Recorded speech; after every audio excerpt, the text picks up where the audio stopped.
اللہ الرحمن الرحیم۔ السلام علیکم ورحمۃ اللہ وبرکاتہ۔ محترم مولانا برادرم جناب ممتاز پاشا قادری صاحب،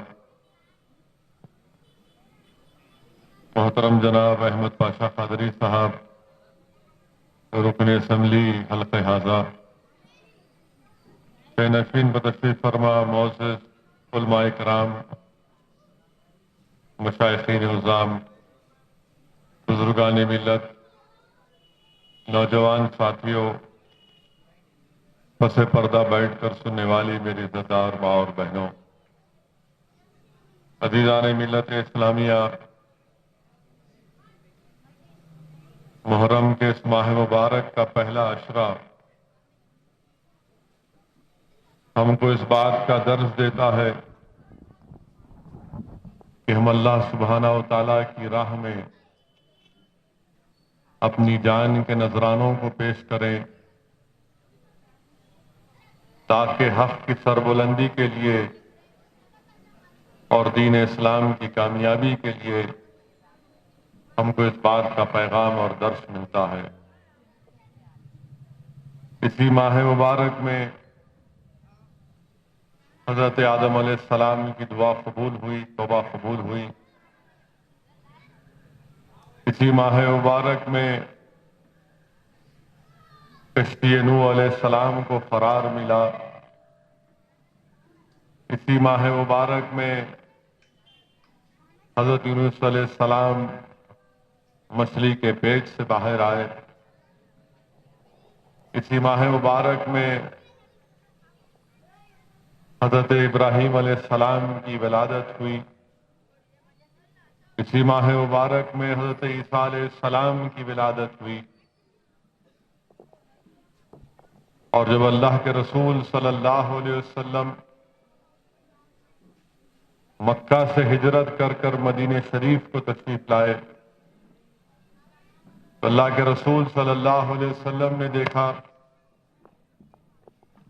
کہ یہودی روزہ رکھتے ہیں، اور جب ماجرا پوچھا گیا کیا وجہ ہے تو کہا گیا کہ آج کے دن 10 محرم کے دن حضرت موسیٰ علیہ السلام کی دعا قبول ہوئی۔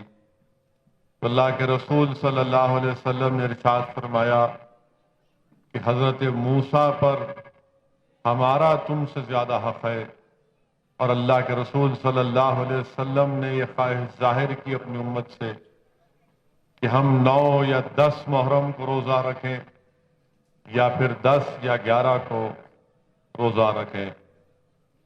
میرے عزیز دوستوں اور بزرگوں، اس ماہ مبارک میں ہم کو اہل بیت کی قربانیوں کا بھی ایک درس ملتا ہے۔ حضرت ابو سعید خدری رضی اللہ تعالی عنہ حدیث شریف فرماتے ہیں کہ اللہ کے رسول صلی اللہ علیہ وسلم نے فرمایا، حدیث شریف حضرت ابو سعید خدری رضی اللہ تعالیٰ عنہ سے ہے کہ اللہ کے رسول صلی اللہ علیہ وسلم نے فرمایا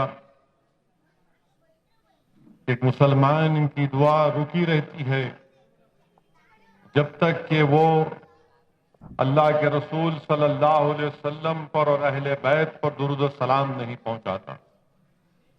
تو حدیث شریف سے معلوم ہوا ہے کہ دعا کی قبولیت کی ضمانت یہ ہے کہ ہم رسول اللہ صلی اللہ علیہ وسلم پر اور آپ کی آل پر درود و سلام بھیجیں۔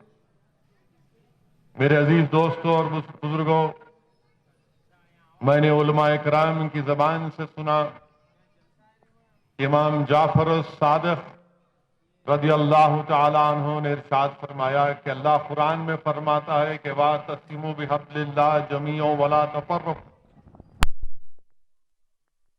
فرماتے ہیں کہ حبل اللہ کا مطلب اہل بیت۔ قرآن کی آیات میں اللہ فرما رہا ہے کہ اللہ کی رسی کو مضبوطی سے تھام لو تاکہ تم متفرق نہ ہو جاؤ، تم انتشار نہ پیدا ہو جائے۔ تو معلوم ہوا کہ جو اہل بیت کا دامن تھام لے گا وہ انتشار سے بچ جائے گا۔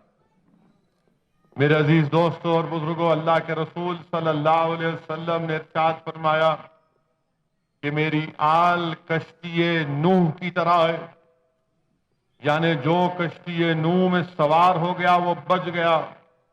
تو علماء کرام نے فرمایا کہ جس نے اہل بیت کا دامن تھام لیا وہ بچ گیا۔ میرے عزیز دوستوں اور بزرگوں، اللہ کے رسول صلی اللہ علیہ وسلم نے فرمایا، دارمی شریف کی روایت ہے کہ رسول اللہ صلی اللہ علیہ وسلم نے ارشاد فرمایا کہ میں نے اپنی بیٹی حضرت فاطمہ کا نام فاطمہ اس لیے رکھا تاکہ وہ اور اس سے محبت کرنے والوں کو اللہ جہنم کی آگ سے بچائے گا۔ تو علماء کرام نے یہ فرمایا، یہ لکھا کہ رسول اللہ صلی اللہ علیہ وسلم کے نواسے شہزادے امام حسن اور حسین کو رحمت اللہ علیہ صلی اللہ علیہ وسلم نے جنت کے نوجوانوں کا سردار قرار دیا۔ تو معلوم ہوا کہ جنت کو اگر حاصل کرنا ہے تو ضروری ہے کہ شہزادی جنت سے اور جنت کے نوجوانوں کے شہزادوں سے محبت کرنا بے حد ضروری۔ عزیز دوستوں اور بزرگوں، رسول اللہ صلی اللہ علیہ وسلم نے حدیث شریف میں آیا کہ ایک مرتبہ رحمت اللہ علیہ صلی اللہ علیہ وسلم امام حسن کا اور امام حسین کا ہاتھ پکڑ کر یہ فرما رہے ہیں کہ جو ان سے محبت کرے گا، جو ان کے والد اور والدہ یعنی حضرت علی شیر خدا امیر المومنین سے محبت کرے گا، جو بی بی فاطمہ سے محبت کرے گا، وہ جنت میں میرے ساتھ ہوگا۔ تو میرے عزیز دوستوں اور بزرگوں، تو معلوم ہوا کہ اہل بیت کی محبت، حضرت علی سے محبت، بی بی فاطمہ سے محبت، امام حسن اور حسین سے محبت، اس بات کی گارنٹی ہے کہ رسول اللہ صلی اللہ علیہ وسلم ارشاد فرما رہے ہیں کہ وہ جنت میں میرے ساتھ ہوگا۔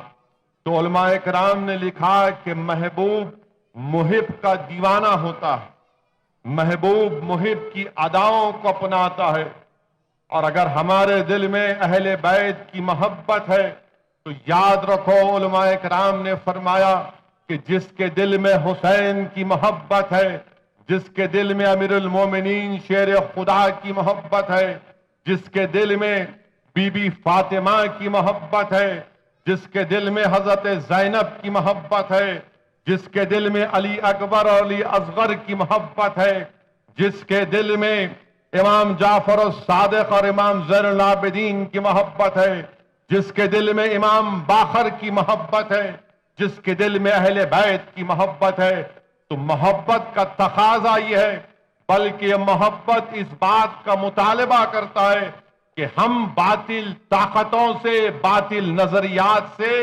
سمجھوتا دطور کی بات ہم ان سے مقابلہ کرتے رہے۔ میرے عزیز دوستوں اور بزرگوں، امام یوسف بن اسماعیل نبہانی رحمت اللہ علیہ اپنی کتاب برکات آل رسول میں لکھتے ہیں کہ ایمان کا تقاضا یہ ہے، رسول اللہ صلی اللہ علیہ وسلم فرما رہے ہیں کہ میری آل سے اور میرے اصحاب سے محبت یہ دین اسلام کی بنیاد۔ اب ایمان کی بنیاد یہ حدیث شریف سے علماء کرام بتاتے ہیں کہ اصحاب رسول صلی اللہ علیہ وسلم سے محبت اور اہل بیت سے محبت۔ تو معلوم ہوا کہ جس کے دل میں یہ ایمان کی بنیاد نہیں، اگر کوئی عمارت ہم کھڑا کرتے ہیں اور اس میں اگر بنیاد نہیں ہوتی، مضبوط بنیاد نہیں ہوتی، تو ایمان ٹھہرتی نہیں۔ وہیں پر حدیث شریف آئی جو تفسیر کبیر اور تفسیر روح البیان میں لکھا گیا کہ جو آل محمد کی محبت پر مرا وہ شہید ہے، جو آل محمد کی محبت پر مرا وہ بخش دیا جائے گا، جو آل محمد کی محبت پر مرا ملک الموت اس کو توبہ کی خوشخبری دیں گے، جو آل محمد صلی اللہ علیہ وسلم کی محبت پر مرے گا وہ جنت میں ایسے داخل ہوگا جیسے کوئی دلہن اپنے نئے گھر میں داخل ہوتی۔ میرے عزیز دوستوں اور بزرگوں، اسی لیے ان جلسوں کا اہتمام کیا جاتا ہے کہ عالم اسلام اور مسلمانوں میں اہل بیت کی محبت کو اور مضبوط کیا جائے۔ میرے عزیز دوستوں اور بزرگوں، اسی لیے حدیث شریف میں آیا کہ اللہ کے رسول صلی اللہ علیہ وسلم نے فرمایا کہ حسین مجھ سے ہے اور میں حسین سے ہوں، جو اس سے محبت کرے گا اس نے مجھ سے محبت کی، جس نے اس سے بغض کیا اس نے مجھ سے بغض کیا۔ بلکہ حدیث شریف میں آیا کہ اللہ کے رسول صلی اللہ علیہ وسلم نے فرمایا کہ جو آل محمد سے بغض کرے گا وہ حشر کے میدان میں اس کو ایسا لایا جائے گا کہ اس کے پیشانی پر لکھا ہوگا کہ یہ اللہ کی رحمت سے مایوس تھا۔ میرے عزیز دوستوں اور بزرگوں، یہ جلسہ شہادت امام حسین رضی اللہ تعالیٰ عنہ کے عنوان سے منعقد کیا جا رہا ہے۔ میرے عزیز دوستوں، میرے بزرگوں، میری عزت دار ماں اور بہنوں، کربلا کا واقعہ کوئی ایک تاریخ میں ایک وقتی واقعہ نہیں ہے، یہ قدرت کا قانون رہا کہ جب فرعون نے اور نمرود نے ظلم کیا، جبر کیا، تو اللہ سبحانہ و تعالیٰ نے حضرت ابراہیم علیہ السلام کو طاقت اور قوت دی۔ اللہ سبحانہ و تعالیٰ نے حضرت موسیٰ علیہ السلام کو عصائے موسیٰ دیا اور طاقت اور قوت دی۔ وہیں پر اللہ سبحانہ و تعالیٰ نے حضرت امام حسین کو شجاعت اور بہادری سے نوازا۔ میرے عزیز دوستوں اور بزرگوں، رسول اللہ صلی اللہ علیہ وسلم کی حدیث شریف ہے، اللہ کے رسول صلی اللہ علیہ وسلم نے ارشاد فرمایا کہ میں تمہارے درمیان میں دو چیزیں چھوڑے جا رہا ہوں، ایک قرآن اور دوسری میری آل، یہ دونوں ایک ساتھ رہیں گے اور حوض کوثر تک دونوں ایک ساتھ رہیں گے۔ تو علماء کرام نے یہ سمجھایا کہ صبح قیامت تک اللہ کا کلام قرآن کریم انسانیت کی ہدایت اور ان کی گائیڈنس کرتی رہے گی، اور وہیں پر رسول اللہ صلی اللہ علیہ وسلم کی آل حضرت علی، حضرت بی بی فاطمہ، امام حسن اور حسین، یہ رسول اللہ صلی اللہ علیہ وسلم کی زندگی کا ایک عملی نمونہ ہے۔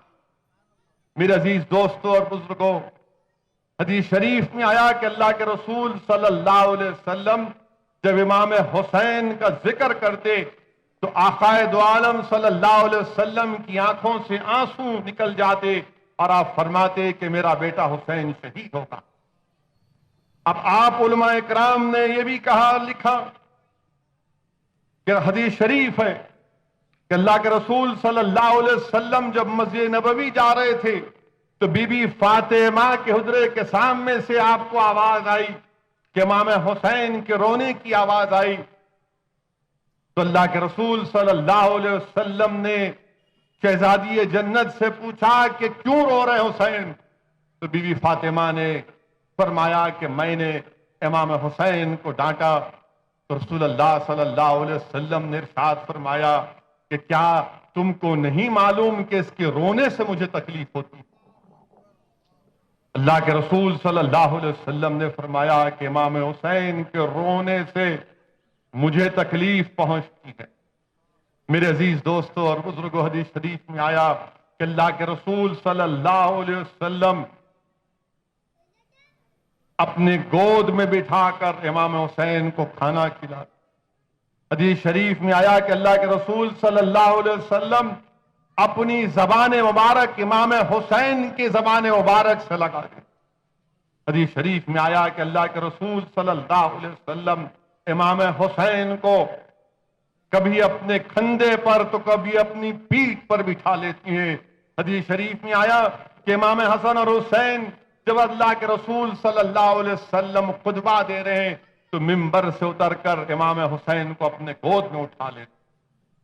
واقعہ کربلا میرے عزیز دوستوں اور بزرگوں، اللہ کے رسول صلی اللہ علیہ وسلم نے ٹریننگ دی، بی بی فاطمہ شہزادی جنت نے امام حسن اور حسین کو ٹریننگ، اور کیسی ٹریننگ، کیسا گھرانہ۔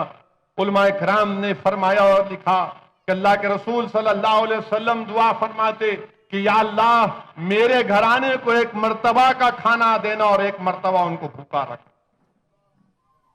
اللہ کے رسول صلی اللہ علیہ وسلم کی شہزادی بی بی فاطمہ، حضرت علی شیر خدا امیر المومنین روزہ رکھتے ہفتے میں 3 دن، اور علماء کرام نے لکھا کہ ایک مرتبہ ایسا ہوا کہ حضرت علی شیر خدا امیر المومنین نے روزہ رکھا، شہزادی جنت نے روزہ رکھا اور دونوں شہزادوں نے روزہ رکھا۔ حضرت علی نے کھانے کا سامان لا کے کیا، خاتون جنت نے روٹی تیار کی، اور عین روزہ کھولنے کے وقت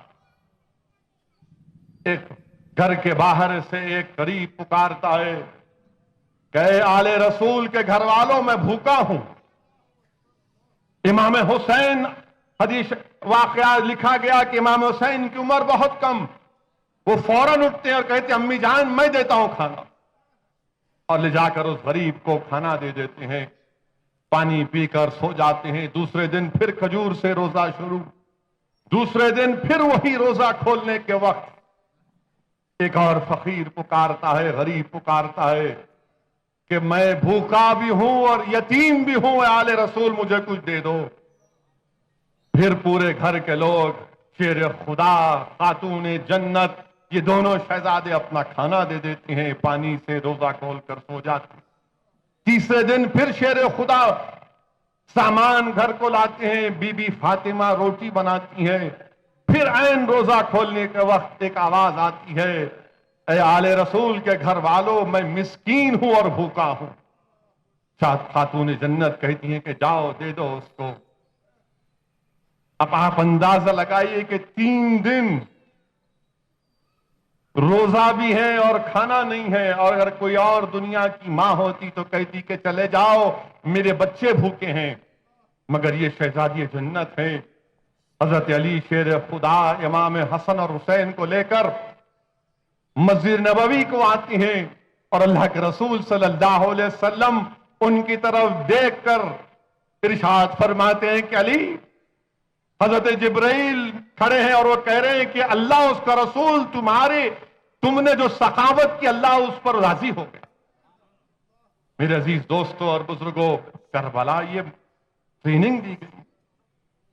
حدیث شریف میں آیا کہ اللہ کے رسول صلی اللہ علیہ وسلم امام حسن اور حسین سے کشتی کرا رہے ہیں، اور امام حسن سے کہہ رہے ہیں کہ حسن حسین کے پیر کو پکڑو، پیچھے سے پکڑو۔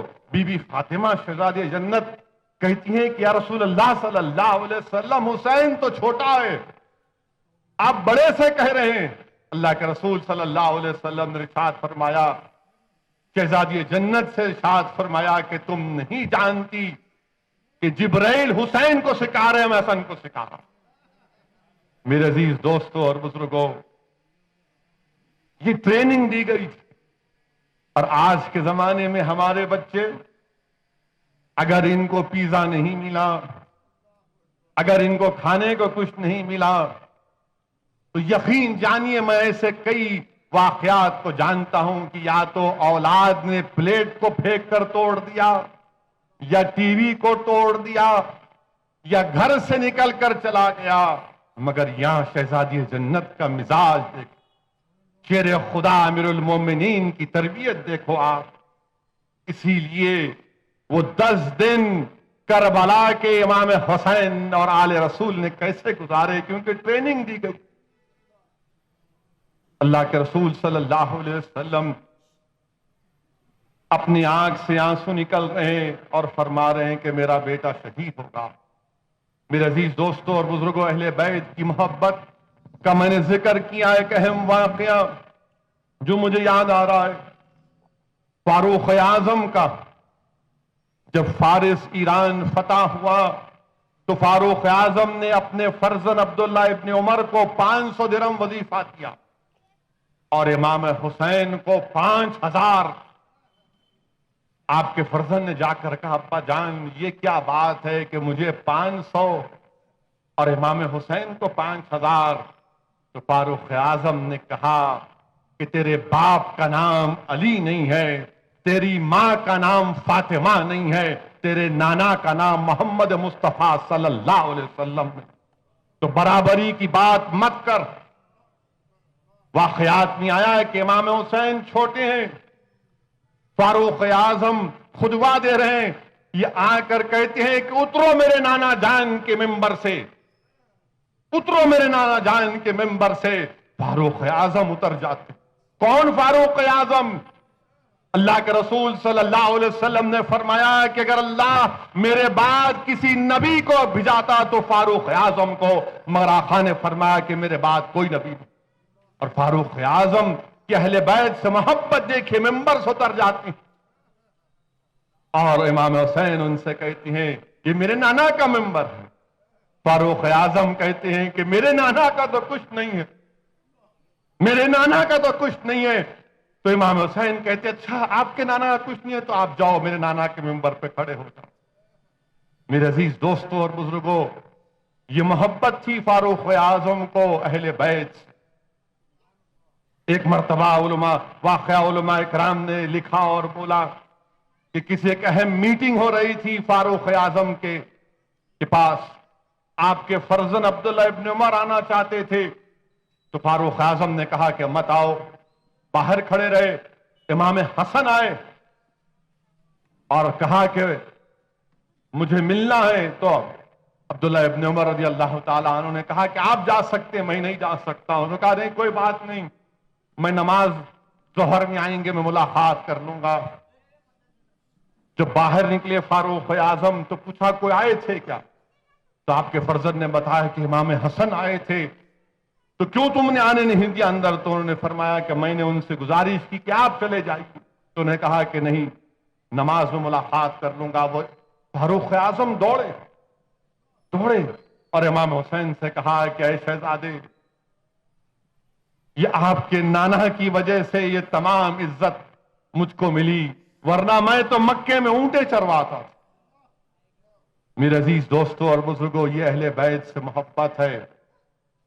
اور مجھے یہاں پر ایک عاشق رسول کا واقعہ یاد آ رہا ہے، اور مجھے یقین ہے کہ میرے بھائی مولانا ممشاد پاشا اس کو اور تفصیل سے اپنے بصیرت افروز کتاب میں آپ کے سامنے رکھیں گے کہ ایک عاشق رسول کو، ایک امام کو، عالم دین کو زمانے میں ہمارے ملک میں پالکی میں بٹھا کر لے کر جاتے۔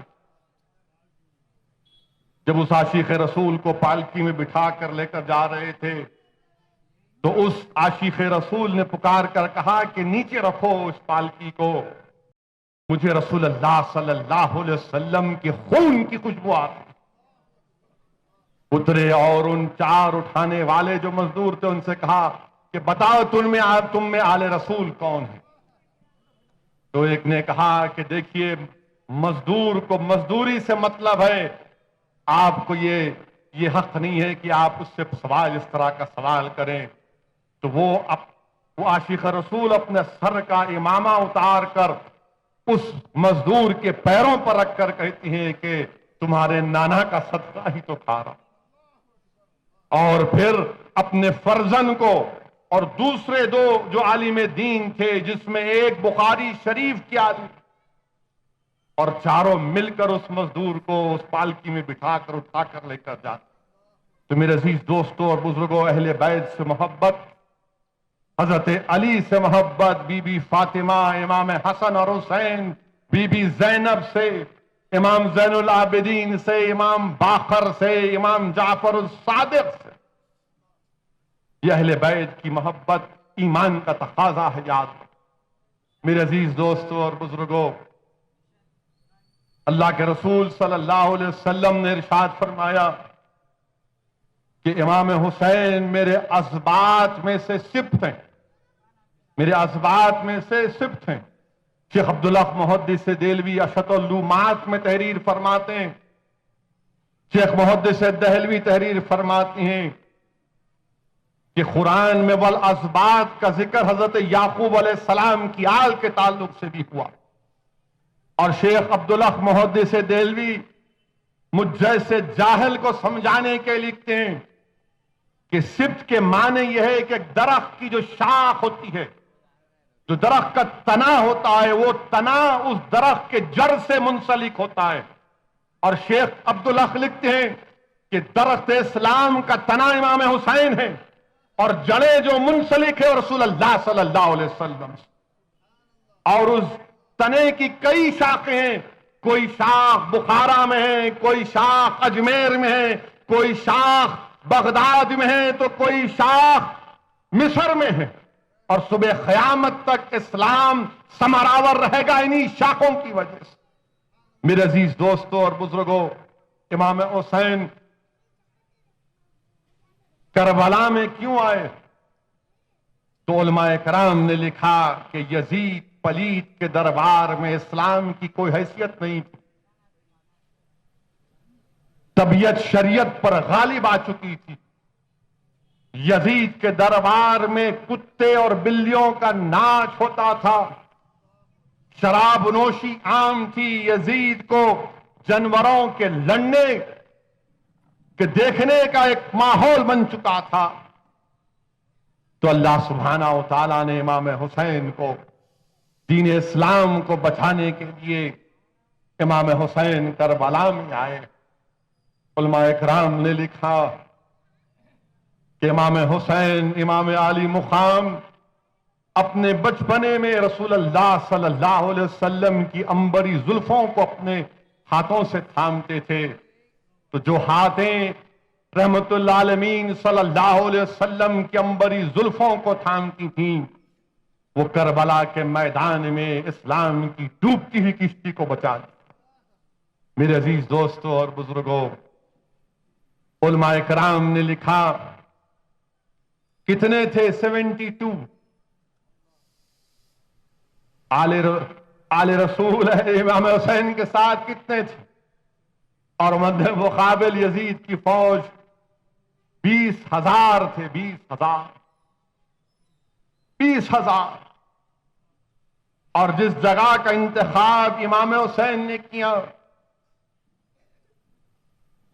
امام جلال الدین سیوطی رحمت اللہ علیہ خصائص الکبریٰ میں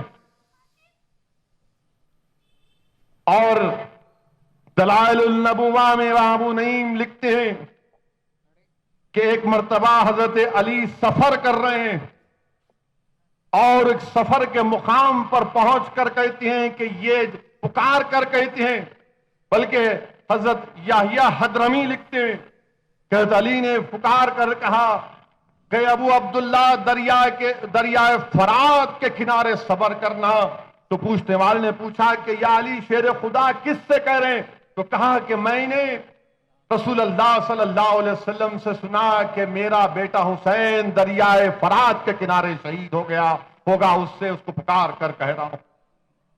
امام جلال الدین سیوطی خصائص الکبریٰ میں لکھ رہے ہیں کہ شیر خدا امیر المومنین اس جگہ کو بتا رہے ہیں کہ اس جگہ پر حسین شہید ہوگا، اس جگہ پر حسین کے ساتھ آل رسول کے اونٹوں کے کجاوے رکھنے کی جگہ ہوگی. یہ جگہ خون گرے گا اور جتنے اس دن شہید ہوں گے وہ بغیر حساب کتاب کی جنت میں جائیں گے. شیر خدا فرماتے ہیں کہ زمین و آسمان ان پر روئے گی. علماء کرام نے سوال کیا بلکہ پیغام دیا ہم کو کہ اللہ کے رسول صلی اللہ علیہ وسلم سے شیر خدا تک سب جانتے تھے کہ امام حسین شہید ہوں گے، اور وہ رسول جس کی زبان کو کن کی کنجی کہیں، اگر وہ دعا کر دیتے کہ یا اللہ حسین سے مارے کا ٹال دے، وہ رسول صلی اللہ علیہ وسلم جس نے اپنے انگلی کے اشارے سے چاند کے 2 ٹکڑے کیے، جس کے حکم پر سورج پلٹ کر آیا، تبوک میں پانی کی ضرورت پڑی تو انگلی مبارک سے پانی جاری ہو گیا. حضرت جابر کے دسترخوان پر کم کھانا ہے مگر رسول رحمت کی وجہ سے 70 صحابی کھانا کھائے. اگر وہ رسول خدا صلی اللہ علیہ وسلم دعا کر دیتے کہ یا اللہ میرے بیٹے حسین پر سے مارے کا ٹال دے تو کیا اللہ نہیں سنتا؟ مگر اللہ کے رسول صلی اللہ علیہ وسلم کی سیرت ہم مسلمانوں کو، ہندوستان کے مسلمانوں کو پکار پکار کر کہہ رہی ہے کہ دیکھو دنیا کے معاملات ممبر اور محراب سے ہی تکمیل نہیں ہوتے، بلکہ تم کو میدان کارزار میں آنا پڑے۔ اللہ کے رسول صلی اللہ علیہ وسلم کی سنت ہندوستان کے غیور 17 کار مسلمانوں سے پکار پکار کر کہہ رہی ہے، جن کو آج ہر طریقے سے، ہر زاویے سے، ہر کنارے سے دبایا جا رہا ہے، ڈرایا جا رہا ہے، کچلا جا رہا ہے، تو کبھی گائے کے نام پر، تو کبھی ماب لنچنگ کے نام پر پیٹا جا رہا ہے۔ آقا کی سنت پکار کر کہہ رہی ہے کہ دیکھو میں بدر کے میدان میں آیا، میں احد میں اپنے دندان مبارک کو شہید کروایا، میں نے طائف کے سفر میں اپنے خون سے لہو لہان ہو گیا، میں نے احد میں اپنے چاچا کی کٹی ہوئی لاش کو دیکھا۔ آقا کی سنت سیرت پکار پکار کر کہہ رہی ہے کہ دنیا کے معاملات کی تکمیل کے لیے ضروری ہے کہ میدان کارزار میں آؤ۔ رسول اللہ صلی اللہ علیہ وسلم کی سیرت ہم سے پکار کر کہہ رہی ہے کہ کعبے کا صحن ہے، آقا دو عالم صلی اللہ علیہ وسلم کے اوپر اون کی اجڑی ڈالی جا رہی ہے۔ رسول اللہ صلی اللہ علیہ وسلم کی سنت ہم تمام سے پکار کر کہہ رہی ہے کہ جنت کٹھن وادیوں سے گزر کر ملتی، جنت کٹھن وادیوں سے گزر کر ملتی۔ اور پھر میدان کربلا کیا ہے؟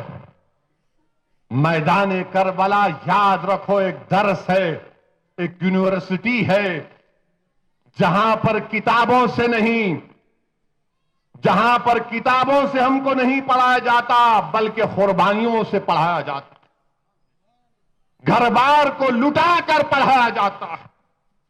امام حسین کربلا میں آئے تو انبیاء کی سنت رہی، علماء کرام نے فرمایا کہ انبیاء کی سنت رہی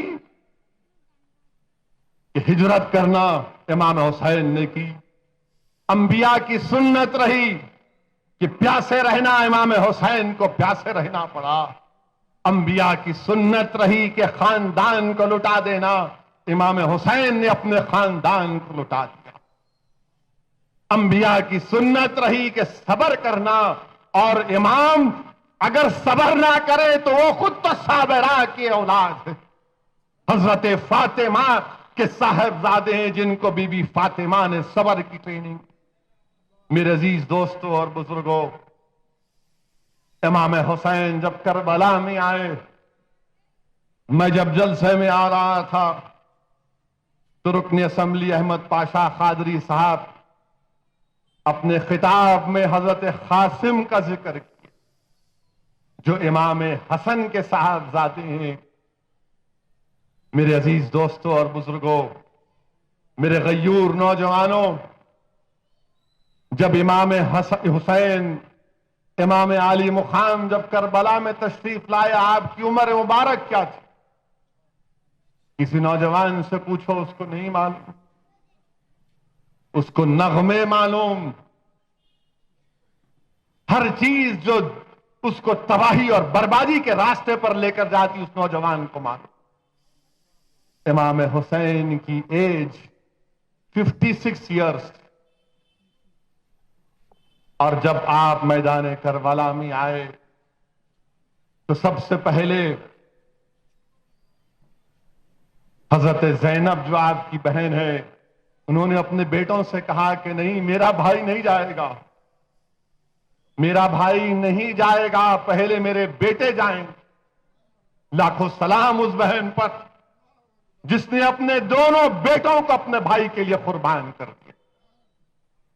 پھر امام حسن کے صاحبزادے حضرت قاسم، امام حسین نے ان سے کہا کہ تم تو میرے بھائی کی نشانی ہو، اور میں تم کو دیکھ کر مجھے میرے بھائی کی یاد آتی ہے، میں تم کو کیسے جانے دوں؟ تو حضرت قاسم نے کہا کہ چچا جان، اگر آج نہیں گیا اور باطل طاقتوں سے مقابلہ نہیں کیا، حق کی سربلندی کے لیے اپنی جان کو قربان نہیں کیا، تو کل حشر کے میدان میں ابا جان کو کیا چہرہ دکھاؤ؟ اور پھر انہوں نے جس کا ذکر پاشا نے کیا، ایک کاغذ امام حسن نے اپنے بیٹے کے نام پر لکھ دی تھی اور اس کاغذ پر لکھا تھا کہ جب کبھی بھی میرا بھائی حسین مشکل میں ہوگا تم اپنی جان کو قربان کر دیں۔ میرے عزیز دوستوں اور بزرگوں، حضرت قاسم نکلے اور اس 20,000 کے اس یزید پلید کے لشکر کو درم بھرم کر دیا، اور پھر اس کے بعد ایک آواز آئی چچا جان، تو حضرت قاسم شہید ہوئے۔ اس کے بعد امام حسین نے اپنے صاحبزادے علی اکبر کو، وہ جانے لگے تو کہا ابا جان مجھے اجازت دیجیے۔ اور کون تھے علی اکبر؟ علماء کرام بیٹھے ہیں، وہ میری اس بات کی تصدیق کریں گے۔ صحابہ کہتے تھے کہ جس نے رسول اللہ صلی اللہ علیہ وسلم کو نہیں دیکھا وہ علی اکبر کو دیکھ لے، وہ علی اکبر کو دیکھ لے۔ ہم شبیہ رسول صلی اللہ علیہ وسلم، آپ دیکھیے علی اکبر نکلتے ہیں، امام حسین اپنے صاحبزادے کو گلے سے لگاتے ہیں اور کہتے ہیں کہ جاؤ دین کی سربلندی کے لیے، حق کی کامیابی کے لیے۔ حضرت علی اکبر نکلتے ہیں، یزید کی فوجوں کو درم برہم کر دیتے ہیں۔ امام حسین دیکھنا چاہتے ہیں کہ میرے بیٹے کی بہادری دیکھنا چاہتے ہیں، مگر دھول رہتا، اور وہ سمجھ جاتے ہیں کہ میرا شہزادہ جہاں جا رہا ہے وہاں پر یزید کی فوج کے پرچخے اڑ رہے ہیں۔ پھر دھول اٹھتی ہے اور گھوڑے پہ واپس حضرت علی اکبر آ کر کہتے ابا جان اگر چند گھٹ پانی کے مل جائیں تو ان کو درم برہم کر دوں گا۔ امام حسین کہتے ہیں بیٹا پانی تو نہیں، ہم 3 دن سے سب پیاسے ہیں، لے میری زبان کو اپنی زبان سے لگا کر چوس۔ تو شاید رسول اللہ، علماء کرام نے دیکھا کہ اللہ کے رسول صلی اللہ علیہ وسلم نے اپنی زبان مبارک کو امام حسین کی زبان سے ملایا تھا، اس لیے کہ کربلا میں میری آل کو اس زبان کی ضرورت پڑی اپنی پیاس بجھانے کی۔ اور پھر علی اکبر پھر دوڑتے ہیں، گھوڑے پر نکلتے ہیں یہ شہزادہ، اور 20,000 کے لشکر میں گھس کر ان تمام باطل طاقتوں کو درم بھرم کرتا، مگر ظالموں کا ایک تیر آ کر حضرت علی اکبر کو لگتا ہے اور آواز دیتے ہیں ابا جان مجھے تھام لیجئے۔ امام حسین سمجھ جاتی ہیں کہ میرا بیٹا زمین پر ہے، دوڑتے ہیں امام علی مقام حضرت علی اکبر کو اپنے گود میں لٹاتے ہیں اور کہتے ہیں کہ ابا جان ذرا یہ تیر کو نکال دیجئے، میں پھر دوڑوں اور ان کو درم برہم کر دوں۔ امام علی مقام امام حسین حضرت علی اکبر کے تیر کو نکالتے ہیں، آپ شہید ہو جاتے ہیں۔ علماء کرام نے لکھا کہ امام حسین نے پکار کر کہا کہ کاش اس وقت حضرت ابراہیم علیہ السلام ہوتے تو میں ان سے کہتا کہ ابراہیم علیہ السلام آپ نے جب حضرت اسماعیل علیہ السلام کو ذبح کر رہے تھے اللہ کے حکم پر تو آپ کی آنکھوں پر پٹیاں تھیں، دیکھو میں اپنی آنکھوں سے اپنی اولاد کی شہادت کو دیکھ رہا ہوں۔ علی اصغر کی شہادت ہوئی، 6 مہینے کا معصوم بچہ، تیر آ کر حلق میں لگتا ہے۔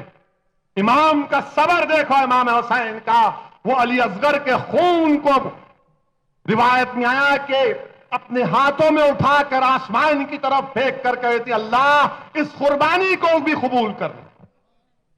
اور اس کے بعد امام حسین نکلتے ہیں، اللہ کے رسول صلی اللہ علیہ وسلم کے امامے کو اپنے سر پر شیر خدا کی تلوار لے کر نکلتے ہیں، اور جس طرف امام حسین جاتے درم برہم پوری فوج بھاگ، پھر واپس آ کر اپنی بہن سے کہتے ہیں کہ دیکھو بہن ان بزدلوں کو دیکھو یہ بھاگ رہے ہیں۔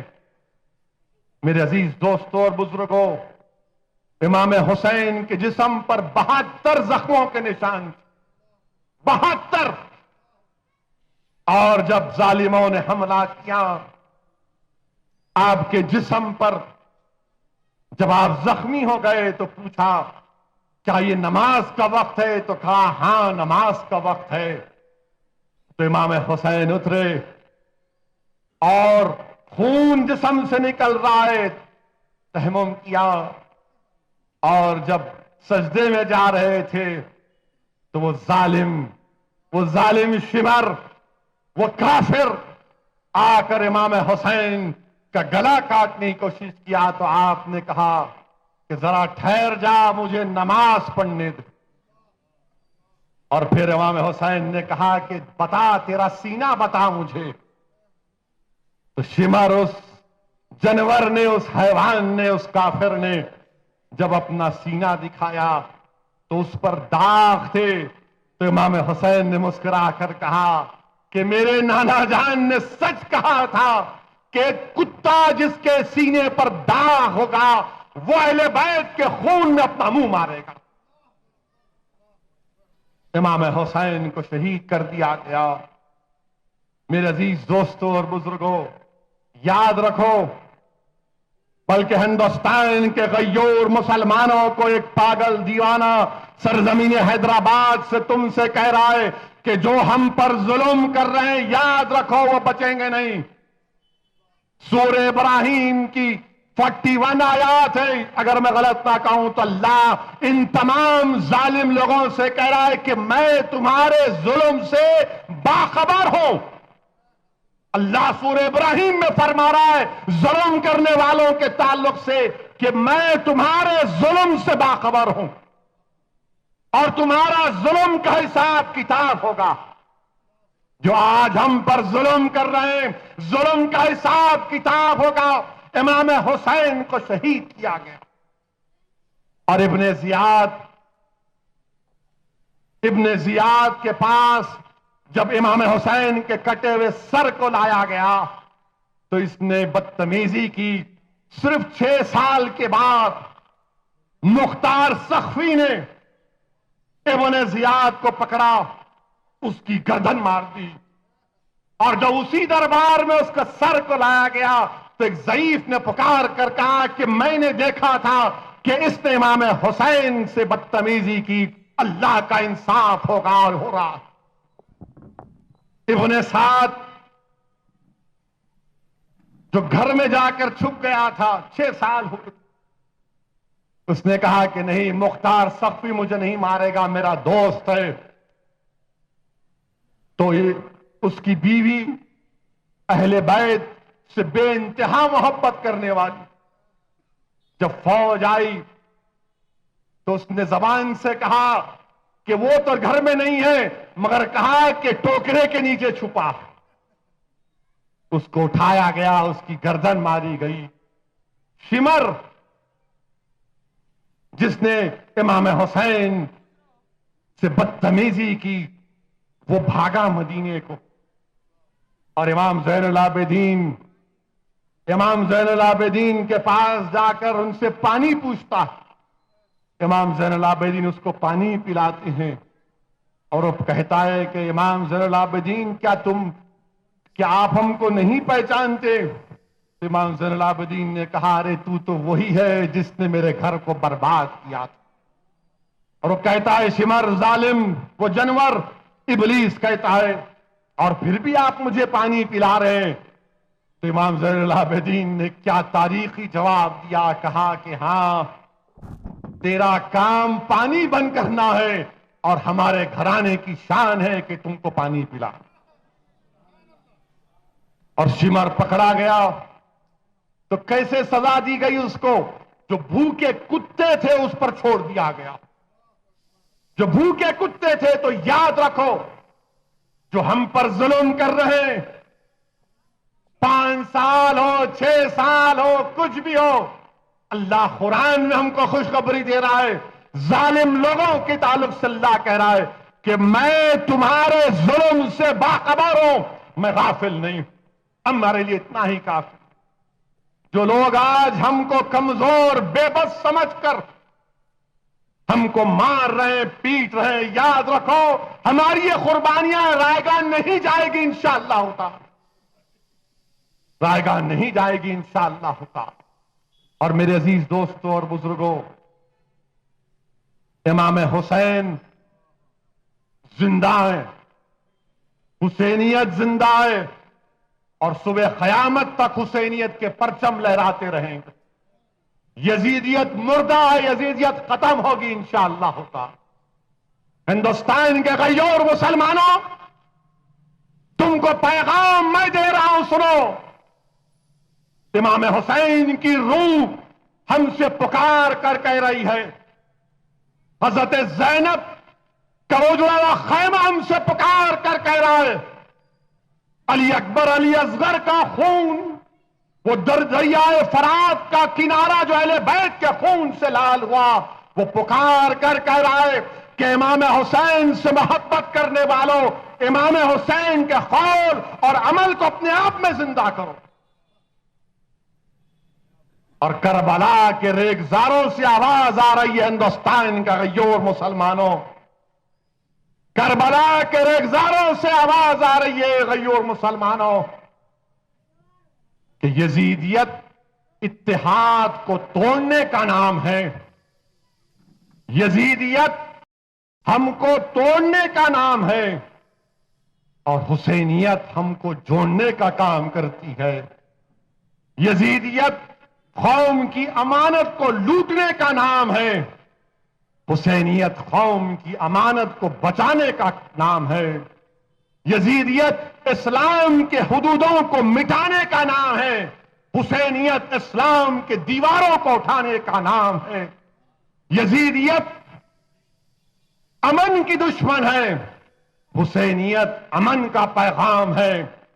یزیدیت اندھیرا ہے، حسینیت روشنی ہے۔ میرے عزیز دوستوں اور بزرگوں، یہ پیغام کربلا ہے کہ ڈرنے اور گھبرانے کی ضرورت نہیں ہے، اپنے ہمت اور حوصلے کو بلند رکھو۔ اور اگر کوئی تم سے یہ کہے کہ یہ 72 تھے، وہ 20,000 تھے، کیسی تم کہتے ہو کہ تم کو کامیابی مل گئی، تو ان دیوانوں سے کہنا، ان پاگلوں سے کہنا کہ درس کربلا یہ ہے کہ حق کی سربلندی کے لیے امام حسین نے ہم کو سکھایا، اہل بیت نے ہم کو یہ سکھایا کہ ہم اپنا سب کچھ قربان کر دیں گے، اور حق کی سربلندی کی جب بات آئے گی تو یہ نہیں دیکھیں گے کہ صرف مسلمان کا فائدہ ہے، ہم یہ دیکھیں گے کہ اگر انسانیت ختم ہو رہی ہے اور باطل غلبہ حاصل کر رہا ہے تو انسانیت کو بچانے کے لیے ہم حق کی سربلندی کے لیے اپنی جانوں کو قربان کرتے۔ میرے عزیز دوستوں اور بزرگوں، اسی لیے کہہ رہا ہوں کہ ڈرنے اور گھبرانے کی ضرورت نہیں ہے، ڈرنے اور گھبرانے کی ضرورت نہیں ہے، اپنے ہمت اور حوصلے کو بلند رکھو۔ جب یزید کیسے مرا، یزید معلوم آپ کو، یہ دنیا کے جتنے ظالم ہیں جو اقتدار کی کرسیوں پر بیٹھ کر یہ سمجھتے ہیں کہ کبھی نہیں ختم ہوگا ان کا اقتدار، یزید ایک بندر پالا تھا، اسی کا بندر اس کو قتل دیا، اور انشاءاللہ تعالی موجودہ برسر اقتدار آپ کو بھی آپ ہی کا بندر کاٹے گا انشاءاللہ۔ یہ جو بندر آپ ہمارے طرف چھوڑ رہے ہیں نا، ارے ہم تو حسینیت کا پرچم لیے بھاگ رہے ہیں، مقابلہ کر رہے ہیں، ہم تو حسین کے غلام ہیں۔ تمہارے بندر تم پر ہی انشاءاللہ تعالی تمہاری طرف پلٹیں گے، تم کو کاٹیں گے ضرور انشاءاللہ تعالی۔ تمہارا خاتمہ تمہارے بندروں کی ان حرکتوں سے ہوگا انشاءاللہ۔ میرے عزیز دوستوں اور بزرگوں، امام زین العابدین کو جب قید کر کے یزید کے پاس لایا گیا، آپ بیمار ہیں، بیمار ہیں، آپ کی آنکھوں کے سامنے آل رسول کی ہر کلی کو مسل دیا گیا، آپ کے سامنے علی اکبر آپ کے بھائی علی اصغر کی شہادت، آپ کے سامنے آپ کے چچا حضرت عباس علمبردار کی شہادت، مگر امام زین العابدین کے حوصلے پست نہیں ہوئے، بلکہ وہ ہم کو پیغام دے رہے ہیں، دکن کی سرزمین پر بسنے والوں، دشمن کے ددی طاقت کو دیکھ کر اپنے حوصلوں کو پست ہونے مت دو، اپنے حوصلوں کو بلند کرو، اپنے کردار میں امام حسین کے کردار کو سامنے رکھو، اپنے کردار کو اچھے کرو۔ اور پھر تاریخ نے وہ بھی دیکھا کہ جب امام زین العابدین سید سجاد جب یزید پلید سے کہا کہ مجھے مسجد میں خطبہ دینے دے، تو بادشاہ وقت ظالم بیٹھا ہے، اور امام سید سجاد امام زین العابدین نے اس کے سامنے خطبہ دیا اور کہا کہ میں امام حسین کا بیٹا ہوں۔ پوری داستان کربلا سنا دی، دمشق کے مسجد میں کوہرام مچ گیا، یزید پلید یقین کر گیا کہ اب لوگ مجھے مار ڈالیں گے۔ وہ مؤذن کو بولا کہ اذان دو اذان دو۔ امام سید سجاد نے کہا کہ ٹھہر، مجھے بولنے دے۔ جب مؤذن نے اشہدو ان محمد رسول اللہ کہا تو امام زین العابدین نے کہا کہ تجھے محمد صلی اللہ علیہ وسلم کا واسطہ، رک جا۔ مگر کوہرام مچ گیا، اور بعد میں ظالم یزید پلید کو کسی نے کہا کہ امام زین العابدین کو مدینہ روانہ کر دیجئے۔ علماء کرام نے فرمایا اور لکھا کہ امام سید سجاد نے کہا کہ میری دو شرطیں ہیں، تو مانے گا تو میں مدینے کو جاؤں گا۔ بولے کیا؟ کہا کہ میرے دادی کی شال ہے فاطمہ کی جو تیرے ظالموں نے مجھ سے چھین لیا، مجھے واپس کرنا، اور میرے والد امام حسین کا سر مجھے دے دینا۔ میرے عزیز دوستوں اور بزرگوں، امام زین العابدین مدینے کو گئے اور واقعات میں آیا پھر ایک اور ظالم تھا، مروان عبد الملک، مروان شاید اس کا نام تھا، اس نے پھر امام حسین اسی طرح آپ کو زنجیروں میں جکڑ کر امام زین العابدین امام سید سجاد کو اپنے دربار میں بلایا۔ جب آپ انکار کر رہے تھے تو کہا میرے پاس طاقت ہے۔ آپ نے کہا تیرے پاس کچھ طاقت نہیں ہے۔ پھر امام زین العابدین نے کہا کیا تو بھول گیا کہ میں امام حسین کا بیٹا ہوں؟ تو بادشاہ نے کہا تمہارے پاس طاقت نہیں ہے۔ امام زین العابدین نے کہا طاقت اس وقت بھی تھی اور آج بھی ہے، دیکھ۔ 3 مرتبہ امام زین العابدین نے اللہ اللہ اللہ کہا تو پوری زنجیریں ٹوٹ گئیں۔ عبد المالک بن مروان کود کے نیچے آیا تو امام زین العابدین نے کہا کہ بیٹھ نیچے۔ تو بادشاہ وقت زمین پر بیٹھا اور کہا خبردار۔ میرے عزیز دوستوں اور بزرگوں، یہ اہل بیت کی بہادری، اہل بیت کی قربانیاں ہمارے سامنے ہیں۔ میرا یہاں پر آ کر بیان کرنے کا مقصد یہ کہ ہم اپنے رشتے اہل بیت کی غلامی کو اور مضبوط کریں، صحابہ سے اپنی محبت کو اور مضبوط کریں، کیونکہ اللہ کے رسول صلی اللہ علیہ وسلم کا ارشاد کہ ایمان کا تقاضا یہ ہے، دین اسلام کی بنیاد کیا ہے؟ صحابہ رسول صلی اللہ علیہ وسلم سے محبت اور اہل بیت سے محبت۔ میرے عزیز دوستوں اور بزرگوں، اپنے حوصلوں کو بلند رکھیے۔ میں جانتا ہوں ہمارے وطن عزیز میں بہت سے واقعات ہیں، مجھے یقین ہے کہ انشاءاللہ تعالی یہ تمام ظلم ختم ہوگا۔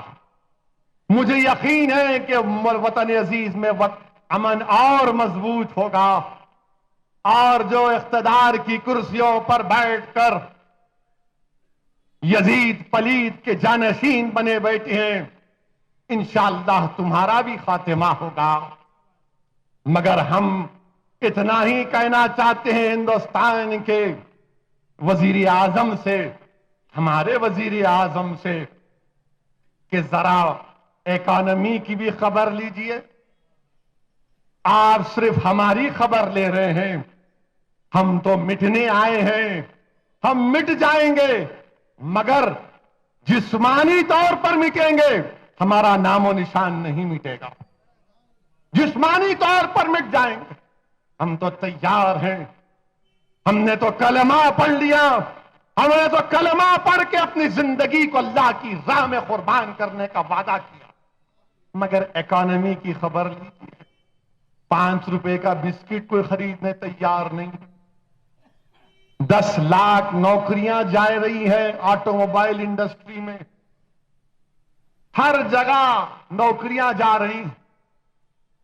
آپ ذرا اس کی خبر لیجئے، ہماری خبر لیتے رہیے، کوئی بات نہیں، کچھ ہونے والا نہیں ہے انشاءاللہ تعالی۔ اگر ہم اللہ پر توکل کرتے رہیں گے، اللہ کی ذات سب سے بڑی ہے، یاد رکھو، اللہ سبحانہ و تعالی ہمارے لیے کافی ہے۔ حسبنا اللہ و نعم الوکیل و نعم المولا و نعم النصیر۔ میرے عزیز دوستو، میرے نوجوانوں، نماز کی پابندی کرو، نماز کی پابندی کرو۔ آج 10 محرم کی رات ہے تو امام علی مقام کیا کر رہے تھے؟ امام علی مقام کربلا کی اس گرم گرم ریت پر رات رات بھر دعا کر رہے تھے، سجدے میں تھے کہ اللہ قبول کر لے، اللہ قبول کر لے، اللہ تو راضی ہو جائے۔ اپنے خاندان، اپنے احباب سے کہا کہ اگر تم جانا چاہتے ہو تو چلے جاؤ، میں حشر کے میدان میں نانا جان سے تمہاری شکایت نہیں کروں گا۔ تو سب نے مل کر کہا کہ حسین تمہارے بغیر دنیا خالی ہے۔ تو کہا کہ چلو نماز پڑھو، نماز پڑھو، رات بھر نماز پڑھتے رہے۔ امام حسین رات بھر نماز پڑھتے رہے، اور ہم حسین، حسینیت زندہ باد کے نعرے مارنے والے کتنی نمازوں کی پابندی کر رہے ہیں۔ امام زین العابدین، کعبۃ اللہ شریف ہے، حسن بصری بیٹھے ہیں، کعبے کے غلاف کو پکڑ کر رات بھر چیخا مار مار کر دعا کر رہے ہیں، اللہ مجھے معاف کر، اللہ مجھے معاف کر دے، اللہ تو راضی ہو جائے، اللہ تو میرے گناہوں کو معاف کر دے، اللہ تو مجھ سے راضی ہو جائے۔ یہاں کر دیکھتے ہیں اور کہتے ہیں کون ہے بھائی جو رات بھر پکار رہا ہے، اور پکارتے پکارتے امام زین العابدین بے ہوش ہو گئے۔ آپ جا کر جب چہرے سے کپڑا ہٹایا تو پکار اٹھا رہی ہے، تو امام زین العابدین ہے، یہ حسین کا، امام حسین کا فرزند ہے، یہ شیر خدا کا پوترا ہے، بی بی فاطمہ کا لال ہے، آل رسول۔ اور جب امام زین العابدین حسن بصری کو دیکھا کہ آپ کے پیر پکڑے تو کہا کہ چھوڑو چھوڑو، مزاج دیکھو آپ اہل بیت کا، کہ کوئی پیر پکڑ رہا تو کہیں نہیں نہیں آپ بزرگ ہیں مت کریے۔ حسن بصری نے کہا کہ زین العابدین یہ کہاں سے لایا ہے مزاج کہ سب کچھ قربان کر دیے، اپنے گھر کو قربان کر دیا، لٹا دیا، اور اس کے بعد بھی اللہ سے بھیک مانگ۔ میرے نوجوانوں، یہ مزاج گرامی ہے امام زین العابدین کا۔ اللہ ہم کو اور آپ کو توفیق دے کہ ان کے پیروں کے دھول کے صدقے میں اللہ ہم کو تقویٰ کے راستے پر چلائے۔ یاد رکھو، حق کے لیے اگر ہم کو سب کچھ لٹانا پڑے تو لٹاؤ، دولت لٹانا ہے تو لٹاؤ، خاندان گھر بار کٹتا ہے تو کٹنے دو، کیونکہ حق کامیاب ہونا چاہیے، باطل کو شکست ملنی چاہیے۔ اور تم یاد رکھو، اگر تم نہیں آؤ گے تو اللہ کسی اور کو پیدا کرے گا، اللہ کسی اور کو پیدا کرے گا۔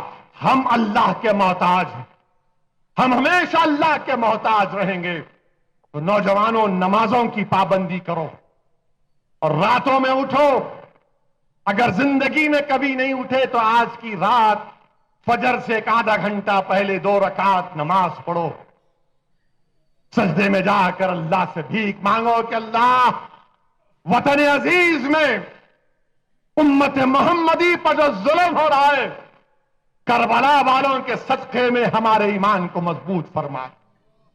جاؤ میرے عزیز دوستوں اور بزرگوں، دعا کرو کہ اللہ ہمارے شہر میں جو یہ ڈینگو کی، یہ مچھروں کی کثرت ہوگی، اللہ اس کا خاتمہ کرے۔ اللہ ہمارے شہر میں یہ تمام بیماریوں کا خاتمہ کرے۔ اللہ ہندوستان سے تمام بیماریوں کا خاتمہ کرے۔ یہ وطن عزیز ایک مضبوط وطن بنے جہاں پر امن ہو، جہاں پر انصاف ہو، جہاں پر باطل طاقتوں کو شکست ہو، یہاں پر انسانیت آرام سے رہ سکے۔ اٹھو نوجوانوں، ڈرنے اور گھبرانے کی ضرورت نہیں ہے، اپنے حوصلوں کو بلند رکھو، اللہ ہمارے ساتھ ہے۔ اور اللہ قرآن میں ارشاد فرما دیا کہ ظالموں سے اللہ کہہ رہا ہے کہ میں باخبر ہوں، اللہ فرما رہا ہے کہ میں باخبر ہوں، انشاءاللہ تعالی ان قریب میں ان ظالموں کا خاتمہ ہوگا اور حق کی کامیابی ہوگی۔ ضرورت اس بات کی ہے کہ ہم اپنے حوصلوں کو بلند رکھیں، اپنے اللہ سے اور اس کے رسول صلی اللہ علیہ وسلم سے اپنے رشتے کو اور مضبوط کریں، قرآن کی تعلیمات پر عمل پیرا ہو جائیں، قرآن کی تعلیمات پر عمل پیرا ہو جائیں، رسول اللہ صلی اللہ علیہ وسلم کی سنت کو اپنائیں، اہل بیت کی قربانیوں کو اپنی زندگی کے سامنے رکھیں اور اپنے لیے ایک مشعل راہ سمجھیں اور کوشش کریں کہ ہم اس راہ پر چلیں اور انشاءاللہ تعالی اللہ ہم کو کامیاب اور غالب کرے گا۔ شکریہ، وآخر الدعوان الحمدللہ رب العالمین۔